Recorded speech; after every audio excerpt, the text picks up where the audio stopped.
여러분 안녕하십니까? 뉴스투데이 제주입니다. 막대한 세금을 감면받고도 투자 약속을 제대로 지키지 않은 투자진흥지구 4곳이 해제됐습니다.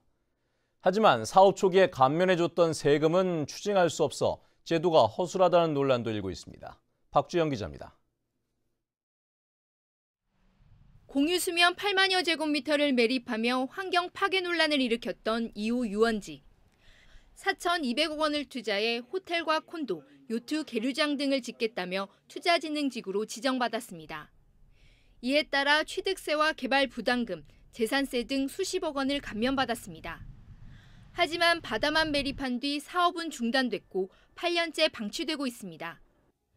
이곳을 포함한 묘상봉 관광지와 비치힐스 리조트, 제주 롯데리조트 등 4곳이 결국 투자진흥지구 지정이 해제됐습니다. 단 성산포 해양관광단지는 사업을 일부 추진했다며 지정을 유지하기로 했습니다. 제주도는 심의를 통해 이곳들이 사업이 부진한 데다 인력 채용도 제대로 추진하지 않았다며 해제 이유를 밝혔습니다. 투자진흥지구와 관련하여 실행 가능성, 또 토지의 효율적인 이용, 지역 주민의 고용, 지역 경제 파급 효과, 환경적 가치 등 여러 가지 면을 고려해서 제주도는 이들 업체로부터 최근 5년 동안 감면했던 지방세를 추징할 계획이지만 사업 초기에 감면해줬던 개발 부담금과 취득세 등은 돌려받을 수 없게 됐습니다. 사업 계획을 그렇게 제출하고 또 우리는 당구 종료까지 다 갖다 댔는데 그걸 사업 의지가 확실하다는 걸 제출했는데도 안 해주면은 신화 역사공원의 숙박시설을 늘리고 채용 규모를 줄이는 투자진흥지구 변경안은 부결됐지만 서귀포시 색달동 농어촌 관광휴양단지는 투자진흥지구로 신규 지정됐습니다. 한편 가수 김준수 씨가 매각한 제주 토스카나 호텔은 김 씨 측이 투자진흥지구 지정을 자진 철회하겠다고 밝힘에 따라 청문과 심의 절차를 거치지 않고 해제됐습니다. MBC 뉴스 박주연입니다. 중국인들에게 분양된 제주 헬스케어 타운의 콘도미니엄이 내국인들에게 임대되고 있다는 제주 MBC 보도와 관련해 제주도가 현장 조사에 나서기로 했습니다. 제주도는 제주 헬스케어 타운 콘도미니엄을 찾아 정확한 영업 실태를 파악하고 중국인들이 영업에 직접 개입했는지 등을 조사해 위법 행위가 발견되면 조치를 취하겠다고 밝혔습니다. 대통령 선거가 조기에 치러질 가능성이 높아지고 있는 가운데 제주 현안을 대선 공약에 반영시키기 위한 논의가 본격적으로 시작됐습니다. 하지만 이미 추진 중인 사업보다는 과감하고 미래지향적인 정책 발굴이 필요하다는 지적도 일고 있습니다. 김면선 기자입니다. 대선 공약 과제에 포함시켜야 할 제주 현안 사업 28개가 제시됐습니다. 노후 상수관로 정비와 신항만 조기 건설, 하수처리장 증설 등 인프라 구축 사업들과 강정마을 구상권 철회 등도 포함됐습니다. 제주만의 그 논리뿐만 아니라 국가 발전에 좀 기여한다는 그런 논리가 동시에 좀 수반이 되는 어떤 그런 부분이 상당히 필요하지 않는가. 하지만 이미 추진 중인 사업들이 대부분이라는 지적이 나왔습니다. 제주도정에서 추진하고 있는 사업들의 나열이나 열거를 하는 것보다 정말 제주도민들이 필요로 하는 게 무엇인가를 발굴해내는 노력들. 특별자치도의 헌법적 지위를 확보하고 경제 성장이 도민들에게 환원될 수 있는 실질적 권한 이양이 필요하다는 의견도 나왔습니다. 제주도에서 국내외 국외 면세점을 제주도지사가 관리를 할 수가 있게끔 이 지역에 환원되지 않는 여러 가지 것들을 우리 도 자체의 어떤 룰을 갖고 제2공항을 제주도 산하에 공기업화하고 JDC를 제주도로 이양하는 방안도 제시됐습니다. 관제시설이라든가 보안시설만 국가가 하고 경영 자체는 제주도가 할 수는 없을까? 제2공항이 생긴다고 치면 막대한 수익을 가져올 거라는 거죠. 제주도는 세미나에서 논의된 내용 등을 근거로 조만간 대선 공약 과제를 확정짓고 정당과 후보들에게 반영해 줄 것을 요구할 계획입니다. MBC 뉴스 김현선입니다. 지난해 제주 시내 성당에서 기도를 하던 여성을 살해한 중국인에게 징역 25년이 선고됐습니다. 이 중국인은 당초에 일본으로 가려다 무사증 입국이 가능한 제주도를 범행 장소로 선택한 것으로 드러나기도 했습니다. 권혁태 기자의 보도입니다. 사건 발생 5달 만에 법의 심판을 받기 위해 모습을 드러낸 중국인 52살 청거 루이 씨. 1심 재판부는 천 씨에게 징역 25년을 선고했습니다. 범행 당시 이틀에 걸쳐 집요하게 범행 장소를 물색하는 등 계획적이고 치밀한 면모를 보였고 반성과 후회, 사과의 감정도 표시하지 않았다는 겁니다. 다만 천 씨가 중국 정부가 자신의 머릿속에 칩을 심었다며 망상장애 등 심신미약 상태였던 점을 감안했다고 밝혔습니다. 천 씨는 처음에는 일본으로 가 범행하는 것을 계획했지만 비자 발급이 여의치 않자 무비자 입국이 가능한 제주도를 목적지로 선택했다고 진술했습니다. 다른 거 자기 주장 같은 거 얘기하고 그런 건 전혀 없었고요. 그냥 검찰 쪽에서 얘기하는 거 다 수긍하고 변호사님이 뭘 말씀하시든 판사님이 무슨 말씀하시든 다 그냥 끄덕끄덕하면서 웃으면서 항상. 피해 여성의 유족들은 재판 결과에 대해 중국 당국의 사과만 있다면 피고인을 용서하겠다면서도 억울하게 피살당한 당사자와 가족들을 생각해서라도 재판부에서는 그에 따른 처벌을 해달라고 요청했습니다. 천 씨는 중형이 선고되자 갑자기 호흡곤란 증세를 보이며 재판정에서 쓰러졌고 피고인 대기실에서 깨어난 뒤 판결에 불만을 보이며 난동을 부린 것으로 알려졌습니다. MBC 뉴스 권혁태입니다. 제주지방검찰청은 교통사고로 사지가 마비된 동생의 보험금을 빼돌린 혐의로 52살 현모 씨를 불구속 기소했습니다. 현 씨는 지난 2014년 동생의 성년 후견인으로 선임된 뒤 동생에게 지급된 교통사고 보험금 1억 2천만 원으로 아파트를 구입한 혐의를 받고 있습니다. 성년 후견인에게 횡령죄를 적용한 것은 전국에서 이번이 처음입니다.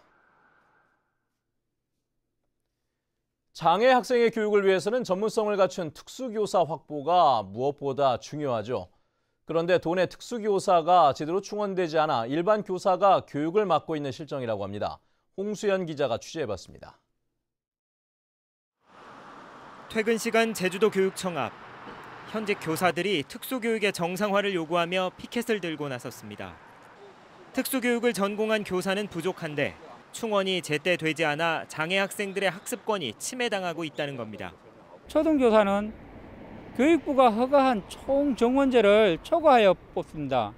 그 인원에서 특수교육으로 지원함으로써 특수교육이 부실해지고 있다는 것입니다. 도내 유치원과 초중학교 특수학급 교육에 필요한 교사는 91명.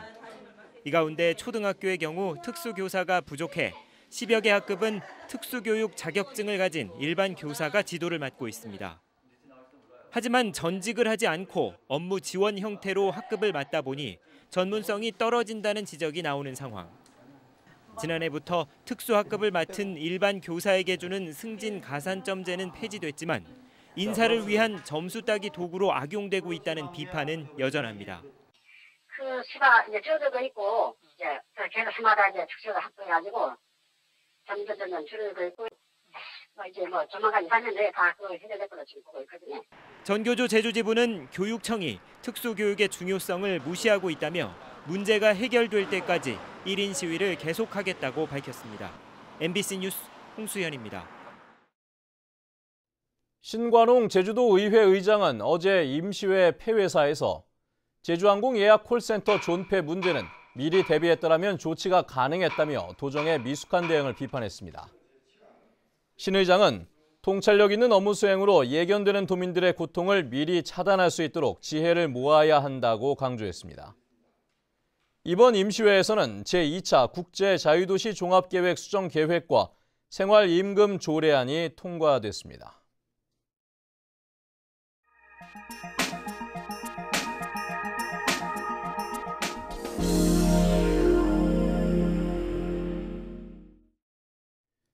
신재생에너지로 태양광이 주목을 받으면서 전국 곳곳에 태양광 발전소가 건립되고 있는데요. 경남 의령군에서는 마을과 너무 가까운 곳에 태양광 발전소를 짓는다며 주민들이 반발하는 일이 벌어지고 있다고 합니다. MBC 경남 송민화 기자입니다. 37가구, 60여 명이 모여 사는 의령군 의령읍 무상마을. 조용하던 시골 마을이 최근 태양광 발전소 건립 문제로 시끄러워졌습니다. 마을 뒷산에 998.2kW 규모의 태양광 발전소를 짓는 개발 행위 허가 절차가 진행되자 주민들이 반대하고 나섰기 때문입니다. 나올 때 보고 들어올 때 보고 다 보니까 그런 흉물이 그런 가운데 있으니까 보기 흉한 거죠. 태양광 발전 조례도 없어 발전소가 주거지에서 얼마나 떨어져야 하는지에 대한 기준조차 없습니다. 네, 이곳은 태양광 발전소가 들어서게 될 약 2만 제곱미터 규모의 부지입니다. 하지만 불과 27m밖에 떨어져 있지 않은 곳에 주거지가 놓여 있어 주민들의 반발을 사고 있습니다. 의령군은 경남도로부터 전기사업 허가가 났고 법적 절차에 따라 진행했다고 주장합니다. 추진 중인 사항은 우리가 법령에 의해서 어차피 처리를 하거든요. 타 시군, 시도 조례하고 지침을 전부 받아가지고 지금 경남 고성과 전남 고흥을 포함한 20여 개 지자체는 주거지에서 최대 500m 이내에는 발전소를 짓지 못하도록 조례를 제정했습니다. 현재 도내에서 추진 중인 태양광 발전소는 모두 600여 곳. 소모적인 분쟁을 줄이기 위한 조례 제정부터 우선돼야 할 것으로 보입니다. MBC 뉴스 송민아입니다.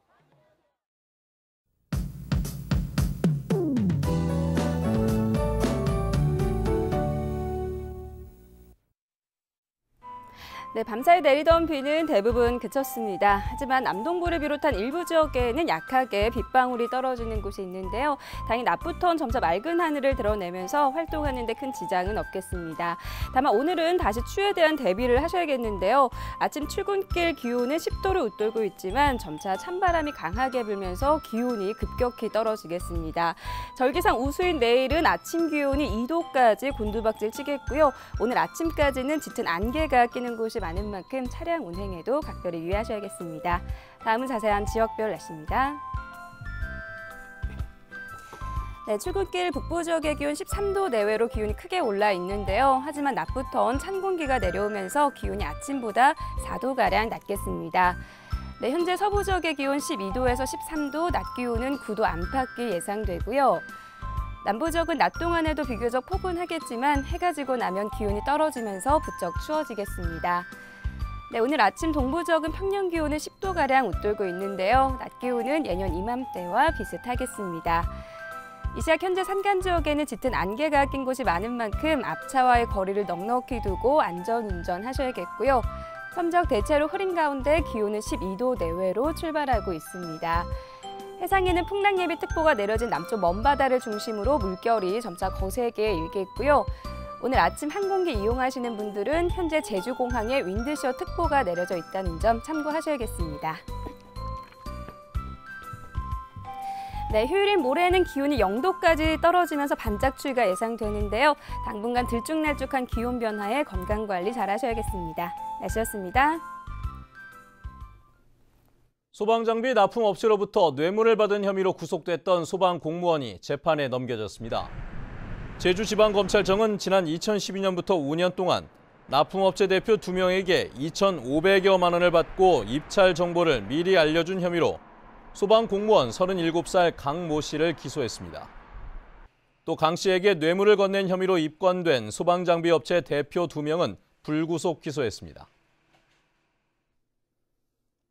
서귀포경찰서는 도박 혐의로 조직폭력배인 31살 강 모 씨 등 5명을 붙잡아 조사하고 있습니다. 이들은 그제 새벽 서귀포 시내 한 원룸에서 판돈 2천만 원을 걸고 속칭 바둑이 도박을 한 혐의를 받고 있습니다. 서귀포경찰서는 또 유흥주점 종업원 2명을 폭행하고 신고를 하지 못하도록 옷을 벗겨 동영상을 촬영한 혐의로 조직폭력배 21살 이모 씨 등 4명을 입건했습니다.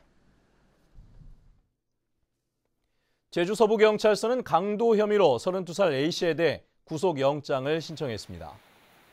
A씨는 그제 오후 3시쯤 제주시 연동의 한 원룸에 침입해 금품을 찾던 중 외출했던 집주인 22살 B씨가 귀가하자 B씨를 위협해 100만 원 상당의 금품을 빼앗아 달아난 혐의를 받고 있습니다. 쓰레기 요일별 배출제로 불편을 겪고 있는 원룸 주택에 재활용 분리 배출통이 설치됩니다. 제주시는 재활용 쓰레기를 보관할 공간이 부족한 원룸 주민들을 위해 이달 안에 아라동과 노영동에서 분리 배출통을 시범 운영한 뒤 확대할 예정입니다.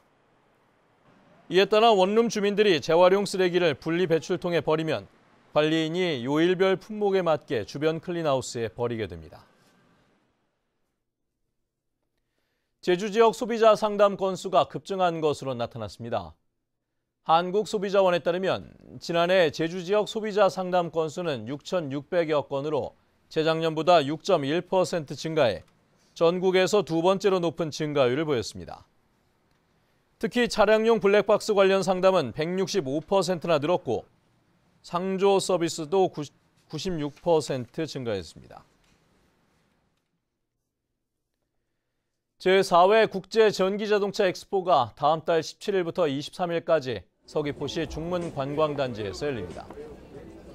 이번 엑스포에는 전기차와 관련된 국내외 200여 개 업체가 참가하는데 한 번 충전으로 380km를 달릴 수 있는 GM의 전기차 볼트가 국내 최초로 공개되고 국산 전기버스도 발표됩니다.